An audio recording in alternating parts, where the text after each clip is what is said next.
ఓకేనా, ఇక్కడ చాలామంది ఈ దేశంలో నక్సలైట్లు ఉన్నారు, అంబేద్కరిస్టులు ఉన్నారు, బుద్ధిస్టులు ఉన్నారు, ఇంకా అనేక మతాలకు సంబంధించినటువంటి వ్యక్తులు ఉన్నారు, వర్గాలకు సంబంధించినటువంటి వ్యక్తులు ఉన్నారు. ఇక్కడ అంబేద్కరిస్టులు అంతా కూడా మౌనం పాటిస్తూ ఉన్నారు. అంటే అవునంటారు కాదంటారు? అంటే మీ ఒక్కరి విషయం కాదు, చాలామంది అంబేద్కరిస్టులు మౌనం పాటిస్తారు. అంటే అవునంటారు కదా? అంబేద్కరిస్టులు కూడా మౌనం పాటించదు. ఎందుకంటే వాళ్ళు ఆయుధాలు పట్టుకొని ప్రశ్నిస్తున్నారు, మనం రాజ్యాంగం పట్టుకొని ప్రశ్నిస్తున్నాం. ప్రశ్నించడం అయితే ప్రశ్నించడమే. ఇప్పుడు ఎన్ఆర్సీ పేరు మీద ముస్లింలు ఈ దేశంలో పుట్టినరా లేదా, రోహింగ్యాలు ఈ దేశంలో జొరబడ్డారు కాబట్టి మాకు సర్టిఫికేట్ కావాలా అని చెప్పారంటే, కేసీఆర్ గారు లాంటి ముఖ్యమంత్రి గారు కూడా అసెంబ్లీలో ఏమన్నారు, అరే నేను పుట్టినప్పుడు మాకు ఇంట్లోనే మా అమ్మ నార్మల్ డెలివరీ అయింది కాబట్టి మాకేడ సర్టిఫికేట్ ఉన్నారు అబ్బాయి, నేను ఆడకెళ్ళి చూపెట్టారని చెప్పారు. అంటే ఇక్కడ పదే పదే ఈ వాట్సాప్ యూనివర్సిటీ సోషల్ మీడియాలో మాట్లాడుతున్న వాళ్ళు ఏం చేస్తారంటే, రోహింగ్యాలు జొరబడ్డారు, అరే ఎప్పుడు జొరబడ్డారు? సొరబడితే 10 సంవత్సరాల నుంచి 15 సంవత్సరాల నుంచి ప్రభుత్వం ఎవరుతున్నది? సెంట్రల్ గవర్నమెంట్ తెలుసుకుంటే ఎంతసేపు వాళ్ళని తీసేయం కాబట్టి అర్థనడా? ఆ రోహింగ్యాలను చూపిస్తారు బూత్గా, లేకపోతే పాకిస్తాన్ వాళ్ళని చూపిస్తారు బూత్గా, లేకపోతే నక్సలైట్లను చూపిస్తారు బూత్గా.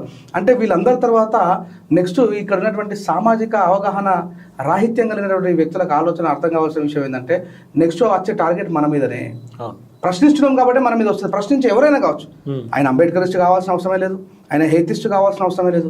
సైంటిఫిక్గా ప్రశ్నించే ఏ కులం వ్యక్తినైనా, సైంటిఫిక్గా ప్రశ్నించే ఏ మతస్థునైనా సరే, వాళ్ళ సిద్ధాంతానికి విరుద్ధంగా ప్రవర్తిస్తున్నటువంటి వ్యక్తులందరినీ కూడా అర్బన్ నక్సలైట్లని రకరకాలుగా పేర్లు పెట్టి పిలుస్తూ ఉన్నారు. అందరూ ప్రశ్నించాలి, దీన్ని ప్రతి ఒక్కరు ఖండించాలి. ఇక్కడ ఎన్కౌంటర్లు అన్నీ కూడా బూటకం ఎన్కౌంటర్లు అని చెప్పి చెప్తా ఉన్నారు. మీరేమని రాజ్యాంగ రక్షణ దళం అని చెప్పేసి, నిజంగా ఈ ఎన్కౌంటర్ల పేరిట రాజ్యాంగానికే తూట్లు పడుతున్నాయని చెప్పేసి మేధావులు చెప్తా ఉన్నారు. మీరేం చెప్పదలుచుకున్నారు? రాజ్యాంగ పరిధిలో ఉన్నటువంటి అంశం ఏంది?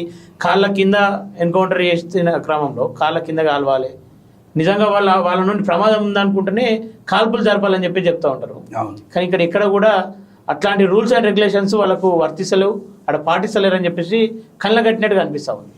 అంటే యాజ్ ఏ కాన్స్టిట్యూషన్ గురించి వివరించే పర్సన్గా ఫస్ట్ ఆయుధం పట్టుకోవడం అనేది తప్పు. అక్కడ ఉన్నటువంటి పరిస్థితుల ప్రకారం పట్టుకున్నారు కావచ్చు, కానీ ఫస్ట్ చట్ట ప్రకారం మాట్లాడుకుంటే ఆయుధం పట్టుకోవడం తప్పు. అందుకే బాబాసాహెబ్ అంబేద్కర్ గారు ఏమన్నారంటే, మనము ప్రభుత్వాలతోని ప్రజాస్వామ్యబద్ధంగా కొట్లాడాలా, జ్యుడిషియరీతో కొట్లాడాలా అని చెప్పన్నారు బాబాసాహెబ్ అంబేద్కర్ గారు. సో ఇప్పుడు అక్కడ ఉన్నటువంటి ఆదివాసులు వాళ్ళకు ఉన్నటువంటి జీవన విధానాన్ని కవలిస్తున్నటువంటి తరుణంలో వాళ్ళ మీద జరుగుతున్న అన్యాయంలో ఇప్పటికీ కూడా మీరు కూడా రీసెంట్గా పోయి వచ్చిండ్రు ఆ ఏరియాకి, అక్కడ ఇప్పటికీ కరెంటు లేదు, ఇప్పటికీ మున్సిపాలిటీ వాటర్ లేదు, ఇప్పటికీ గవర్నమెంట్ ద్వారా ప్రొవైడ్ అవుతున్నటువంటి ఫుడ్ కార్పొరేషన్ ఆఫ్ ఇండియాకి సంబంధించినటువంటి పప్పులు, ఉప్పులు, బియ్యం కూడా చేరలేని పరిస్థితి ఉంది. అసలు అక్కడ రవాణా వ్యవస్థనే సరిగ్గా లేదు. మరి అక్కడ ఉన్నటువంటి వ్యవస్థను ఎందుకు కొల్లగొట్టాల్సినటువంటి పరిస్థితి ఏర్పడ్డది? వాళ్ళ మీద ఎన్ని దాడులు జరిగినాయి, వాళ్ళ మీద ఎన్ని రేపులు జరిగినాయి, వాళ్ళ కింద ఉన్నటువంటి భూగర్భాలకు సంబంధించినటువంటి వీటిని కొల్లగొట్టడం కోసం ప్రభుత్వం ఎందుకు అవన్నీ జరుపుతున్నదనే విషయం మీద ప్రజాస్వామ్యబద్ధంగా పోరాటం చేయొచ్చు. సరే, అంటే ఇప్పుడు నేను ఇట్లా మాట్లాడితే నీకేం తెలిసిపోయి ఆడ ఉన్నటువంటి పరిస్థితి ఏదేమైనప్పటికీ కూడా యాజ్ ఎ కాన్స్టిట్యూషనరీ హోల్డర్గా, ఒక భారత పౌరుడిగా ఆయుధం ఒకప్పుడు ఉండే పరిస్థితులు, ఇప్పుడు నువ్వు ఆ ఆయుధం చేత పట్టుకోవడం ద్వారా నిన్ను శత్రువుగా ప్రకటించుకున్నట్టు అవుతుంది. అదే తెలివి ఇక్కడ ఉండి ప్రజాస్వామ్యబద్ధంగా పోరాటం చేయొచ్చు. First number 1. రెండోది, ఆ పోరాటం చేసిన వాళ్ళని కూడా నేను ఏమంటే, పాకిస్తాన్ వాళ్ళని కూడా వాళ్ళ మీద దయాకరణ చూపిస్తున్నావు కదా నువ్వు.